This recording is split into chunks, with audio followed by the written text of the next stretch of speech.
Hey everyone, today I'm sharing a mini study vlog. Waking up in the morning, completing my breakfast, I directly jump into my live MCQ app and গতকালকে একটা exam ছিল। গতকালকের এক্সামটা আমি একদম last moment পর্যন্ত পড়ে রাতে 11:30 পর্যন্ত পড়ে এরপর 12টা বাজে এক্সামটাতে অ্যাটেন্ড করি। ওই এক্সামটা মোটামুটি ভালো হয়। নেক্সট এক্সাম হচ্ছে 23 তারিখে।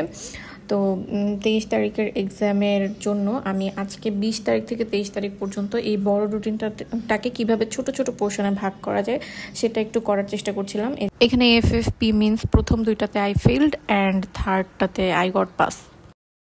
অ্যান্ড এরপরে হচ্ছে আমি আমার এই যে নিজের ডায়েরিতে ছোট ছোট করে জাস্ট একটু একদম শর্টকাটভাবে হচ্ছে যে নোট ডাউন করে রেখেছি।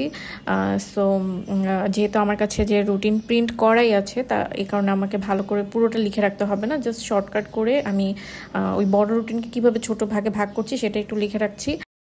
And after that every day nowadays I am following a special task, সেটা হচ্ছে BCS প্রশ্ন ব্যাংক যেটা থাকে, প্রশ্ন ব্যাংকের ব্যাখ্যা পড়া।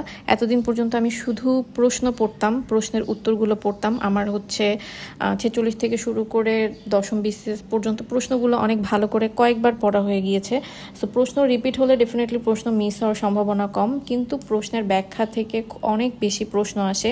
প্রশ্নের ব্যাখ্যা ভালো করে পড়তে পারলে কমপক্ষে 70-80টা প্রশ্ন আশেপাশে কমন পড়েই যায়। এই কারণে এখন থেকে এভরিডে রুটিনের মধ্যে লাইভ MCQর পরীক্ষার পাশাপাশি এই জিনিসটা রাখার চেষ্টা করেছি।